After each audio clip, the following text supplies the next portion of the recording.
صلوا على محمد وآل محمد اللهم صل على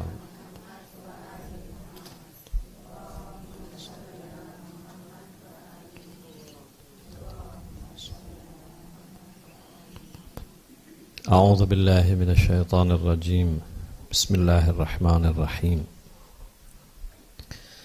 الحمد لله رب العالمين بارئ الخلائق أجمعين أشهد أن لا إله إلا الله الملك الحق المبين وأشهد أن سيدنا ونبينا ومولانا بالقاسم المصطفى محمد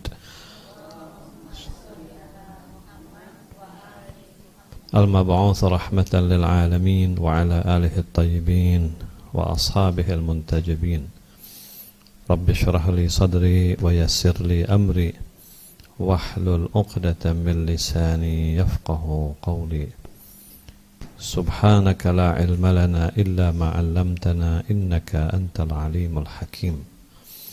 Ibu-ibu yang kami muliakan, Assalamualaikum warahmatullahi wabarakatuh. Alhamdulillah, pada pagi hari yang berbahagia ini kita dapat berjumpa kembali untuk membahas beberapa bagian dari ayat-ayat suci Al-Quran yang kita harapkan bisa menjadi tuntunan kita di dalam hidup kita. Saya ingin mengawali dengan surah An-Nisa ayat nomor 69. Surah An-Nisa ya.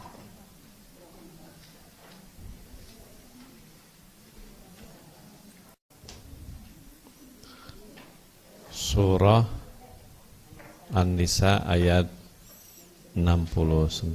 A'udzu billahi minasyaitonir rajim. Bismillahirrahmanirrahim. Wa may yuti'illaha war rasula fa ulaika ma'al ladzina an'ama Allahu 'alaihim minan nabiyyina was-siddiqina wasyuhada'i was-salihin wa hasuna ulaika rafiqa. Dapat kan?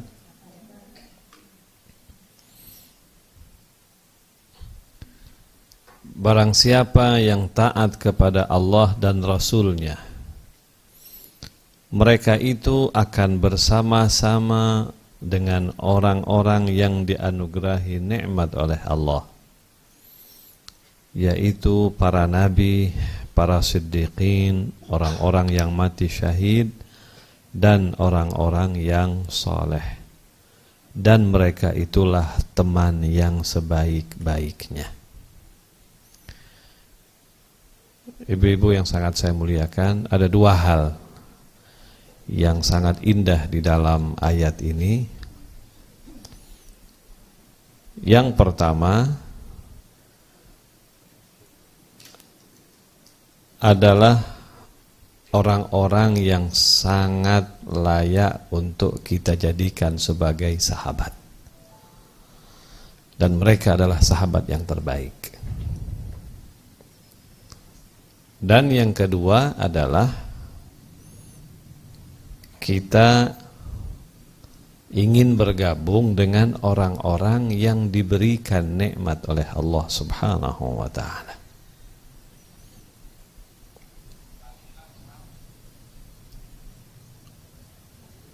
Yang kedua adalah orang-orang yang diberikan nikmat oleh Allah dan bagaimana kita bisa bergabung dengan mereka.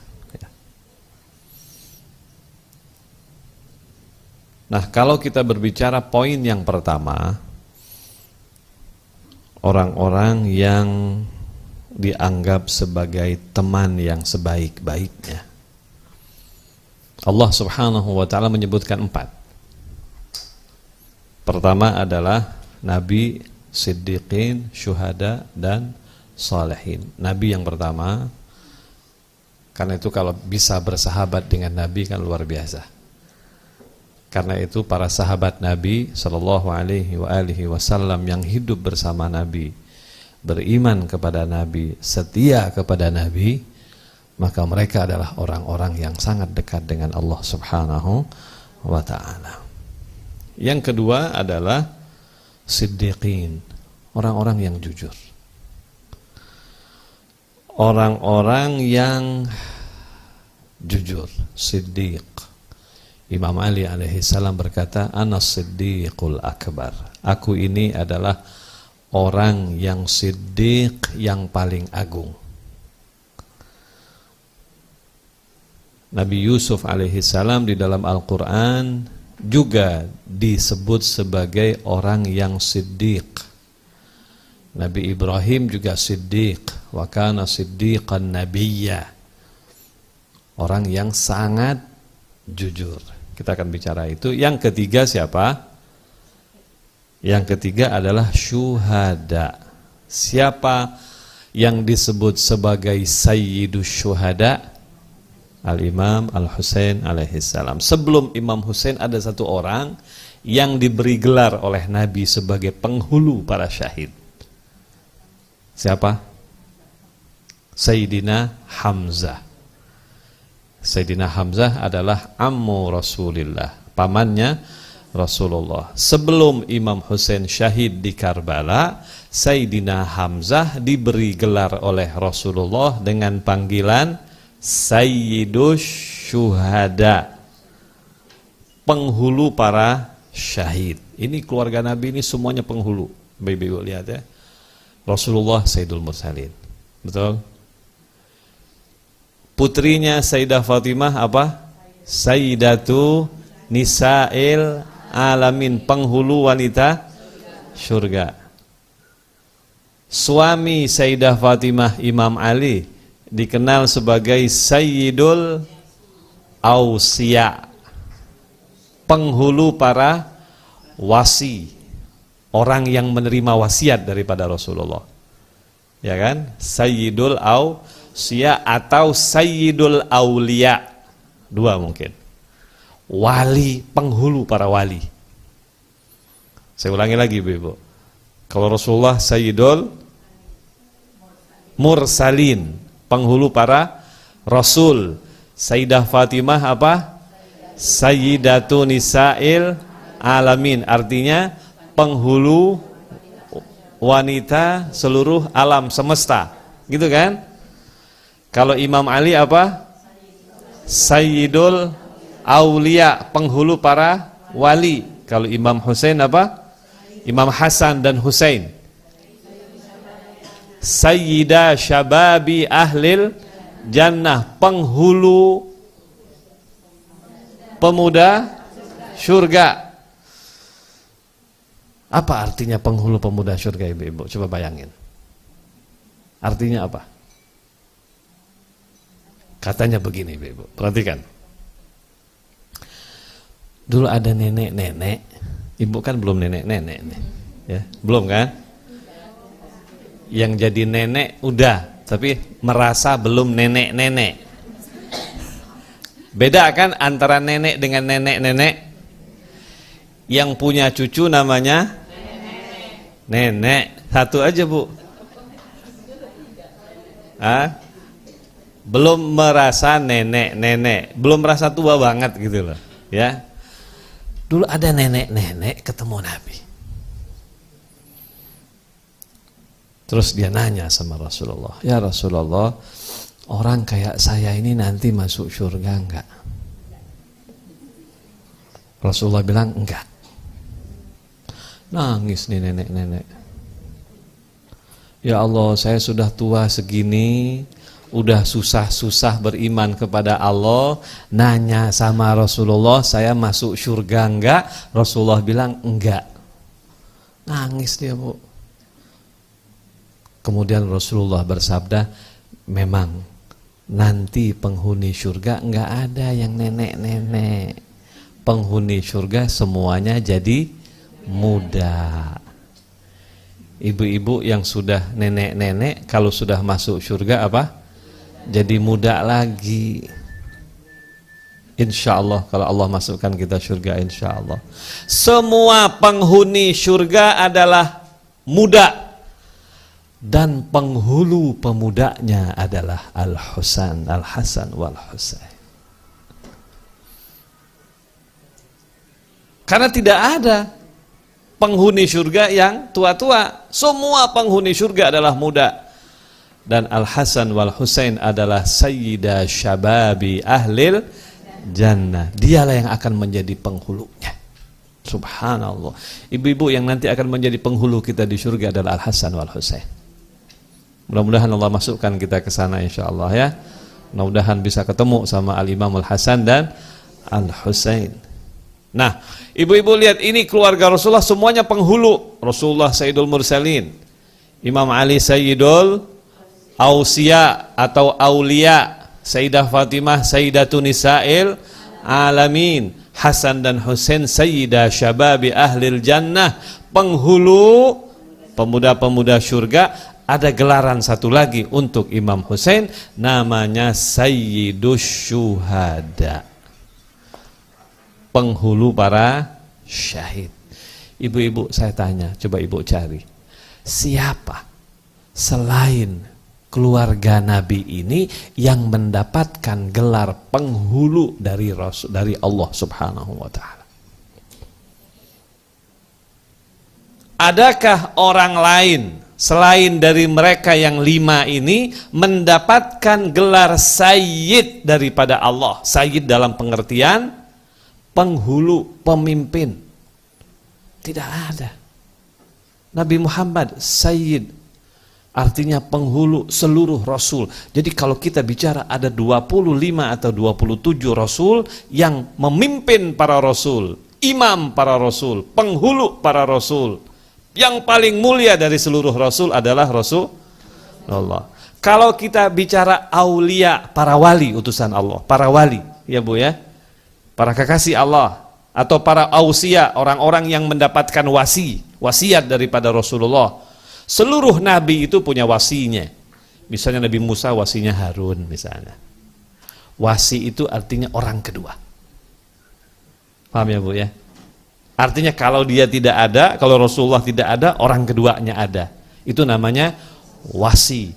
Nah, wasinya Rasulullah adalah Ali bin Abi Thalib. Dan Ali disebut Sayyidul Ausiya. Kalau kita bicara wali, apa itu wali artinya?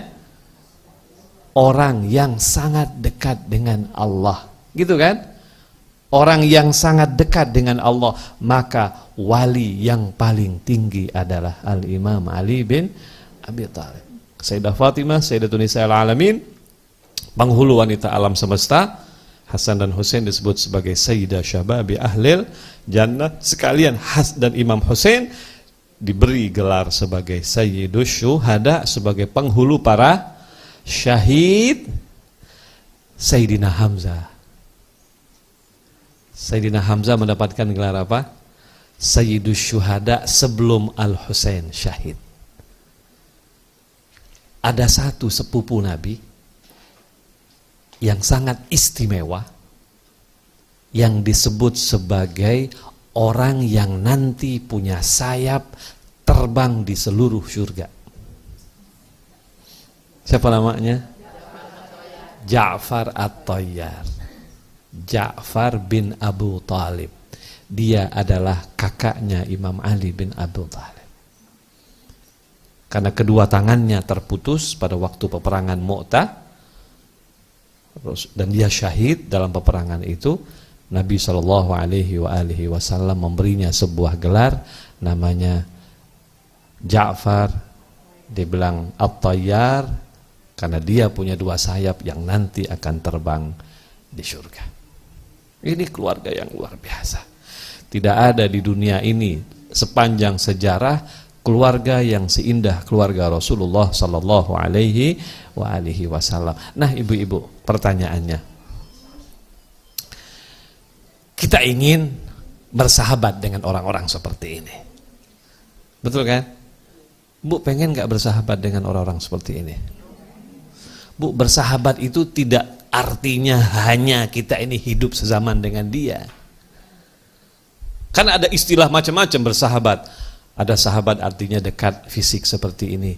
Ada istilahnya sahabat pena. Apa arti sahabat pena? Sahabat pena artinya dia orangnya jauh, nun jauh di sana. Tapi sekedar kita kirim-kirim surat, bersahabat. Bu, ada yang namanya sahabat spiritual. Maksudnya secara ruhani kita sama. Subhanallah. Al-arwah junudun mujannadah. Dalam hadis dibilang ruh kita ini ibu-ibu ya, satu grup. Ruh kita satu grup. Kalau ruh kita ini baik, maka nanti di sana kita akan bergabung dengan orang baik. Kalau ruh kita jahat di dunia, di sana kita akan digabungkan dengan yang jahat. Al-arwah junudun mujannadah. Perhatikan. Jadi orang baik itu bukan hanya bermanfaat bagi dirinya sendiri, besok dia akan digabungkan dengan orang baik. Katanya ibu-ibu, dalam hidup kita di dunia ini begitu, kita selalu mencari orang yang sejalan dengan kita, yang satu sifat dengan kita. Betul kan? Misalnya nih gini bu, ibu-ibu pakai jilbab bagus, alhamdulillah. Tiba-tiba misalnya ibu-ibu berada di sebuah tempat yang ibu enggak kenal, tiba-tiba orang-orang di sana tidak ada satupun yang pakai jilbab, ibu akan merasa asing. Betul kan? Kita akan merasa asing ketika kita merasa sendirian. Ibu-ibu yang pakai jilbab sendirian di sebuah tempat, di tengah orang-orang yang tidak pakai jilbab, yang pakai jilbab akan merasa asing. Tiba-tiba ada satu orang dari jauh kelihatan pakai jilbab. Kira-kira ibu kejar nggak orang itu? Kenapa ibu kejar? Karena sama. Ada persamaan. Betul kan? Persamaan itu menarik kita. Katanya ada seorang ahli penyair yang bernama Umar Khayyam. Umar Khayyam suatu hari dia bilang dia melihat burung gagak main dengan burung merak. Burung merak itu adalah burung yang paling sombong. Ibu kalau lihat burung merak gimana tuh Bu? Kalau kita lihat terus dia mekar. Betul kan? Nggak boleh dilihat Bu. Terus mekar. Betul kan? Kalau ada orang kita lihat terus dongkak gitu, burung merak dia itu. Kan ada orang kalau kita lihat burung merak tuh. Burung merak adalah simbol burung yang sombong. Burung gagak simbol burung yang paling hina. Burung gagak itu Bu, kalau dia terbang nggak enak, kalau dia jalan nggak enak, kalau dia bersuara nggak enak, semuanya nggak enak, warnanya juga. Karena itu para penyair menjadikan burung gagak sebagai simbol burung yang paling rendah. Tiba-tiba katanya burung gagak main sama burung merak. Dilihat oleh Umar Khayyam, kok main sama, aneh bin ajaib. Ternyata ada satu persamaan Ibu. Apa persamaannya? Kedua burung itu sayapnya patah. Si burung gagak sayapnya patah, si burung merak sayapnya patah. Satu nasib mencari teman. Kayak tadi ibu-ibu yang pakai jilbab sendirian, tiba-tiba ketemu di sana ada yang pakai jilbab, dia kejar. Semua orang mencari persamaan. Ibu, kita punya ruh begitu ibu-ibu. Kalau ruh kita ini baik, nanti di sana kita akan digabungkan dengan ruh yang baik. Perbaiki ruhnya. Perbaiki akhlaknya, perbaiki imannya. Sebab yang baik ini akan mencari sahabat yang baik. Kalau kita ingin bersahabat dan bergabung dengan Rasulullah dan Ahlul Bait, kalau kita ingin bergabung dengan para nabi, para syuhada, para siddiqin, para solehin, baikkan diri kita. Kita akan bergabung dengan mereka. Tapi kalau na'udzubillah min dzalik, kita acuh tak acuh, kita tidak peduli bagaimana diri kita, nanti di sana bergabung dengan yang tidak peduli juga. Nah, ibu-ibu sangat saya muliakan, kita lihat ya Bu ya. Jadi ibu, kita pengen apa Bu? Pengen punya teman yang baik. Pertama, teman para nabi kalau bisa. Cintai Nabi Muhammad SAW, kita akan berteman dengan dia. Karena apa Bu? Karena cinta itu akan membawa kita bersama-sama. Saya pernah cerita sama ibu, Ashabul Kahfi. Ashabul Kahfi artinya pemuda-pemuda yang tidur di dalam gua. Surah Al-Kahfi surah nomor 18, cerita tentang anak-anak muda yang beriman kepada Allah. Karena mempertahankan imannya, dia harus masuk ke dalam gua, dan dia tidur di dalam gua berapa lama? 309 tahun. Bersama dia ada seekor anjing, yang nanti anjing ini akan dimasukkan ke surga bersama Ashabul Kahfi. Pertanyaannya, Bu, anjing yang kita anggap najis, yang kita anggap apa Bu, tidak boleh dimakan, yang kita anggap binatang yang harus kita jauhi, betul kan? Tiba-tiba dimasukkan oleh Allah ke dalam surga bersama Ashabul Kahfi. Pertanyaannya kenapa? Dibilang karena dua. Pertama, karena dia cinta kepada Ashabul Kahfi, dan yang kedua karena dia setia dengan Ashabul Kahfi. Zamakhsyari berkata, kalau si anjing yang cinta pada Ashabul Kahfi dimasukkan ke dalam surga, apalagi kalau orang cinta pada Rasulullah dan keluarga Rasulullah.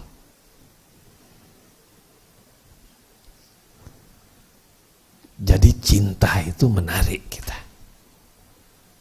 Benar kan Bu? Jangan salah-salah memberi cinta, sebab cinta itu akan menarik kita. Si anjing karena cinta kepada Ashabul Kahfi ditarik oleh Allah masuk ke dalam surga. Apalagi manusia yang beriman, yang lebih mulia daripada si anjing, mencintai Rasulullah yang lebih mulia daripada Ashabul Kahfi. Karena itu kenapa cinta itu menarik. Itu saya katakan, berikan cinta kita kepada orang-orang yang benar. Jangan salah memberikan cinta. Jangan berikan cinta kepada Yazid, na'udzubillah min dzalik. Ketarik, kesedot. Jangan berikan cinta kepada Muawiyah, kesedot. Ketarik Ibu. Na'udzubillah min. Berikan cinta kepada yang benar. Al-hub yu'mi wa yusim. Kata Imam Alinya, cinta itu membuat orang buta dan membuat orang peka dan tuli. Karena kalau sudah cinta biasanya dia nggak lihat lagi. Betul kan Bu? Orang kalau sudah cinta sama Yazid, na'udzubillah min dzalik, dia nggak peduli bagaimana nasib agamanya. Karena itu berikan cinta kepada yang tepat. Cinta diberikan kepada para nabi. Siapa orang yang harus kita cintai pertama? Rasulullah sallallahu alaihi wasallam. Oke, ibu-ibu sangat saya muliakan. Ini satu. Yang kedua dibilang siapa Bu? Siddiqin, orang-orang yang jujur. Tidak ada orang yang lebih jujur daripada Nabi dan keluarga Nabi sallallahu alaihi wasallam. Karena itu Imam Ali berkata, ana siddiqul akbar. Kalau Anda berbicara siapa siddiq, siapa orang yang paling amanah, siapa orang yang paling jujur, siapa orang yang paling bisa dipercaya, Imam Ali bilang, ana as-siddiqul akbar. Aku ini, kata Ali, adalah orang yang siddiq, yang benar-benar, yang paling agung bahkan. Siddiq itu artinya ibu-ibu, orang yang dalam dan luarnya benar-benar sama. Manusia itu ada 4 kemungkinan aja Ibu. Luarnya bagus, dalamnya jelek. Ada yang enggak begitu Bu? Ya, luarnya kelihatan bagus, dalamnya keropos. Ya Bu, luarnya bagus, senyumnya Masya Allah, nggak kalah-kalah senyumnya. Orang bilang nginjek semut pun nggak mati, lembut banget. Tapi dalamnya kayak serigala. Dalam bahasa psikologi katanya orang yang split personality. Ada orang yang personalitinya, yang kepribadiannya itu rusak. Kalau sudah depan orang bagus, Masya Allah. Kalau di kantor bagus, ketemu teman bagus.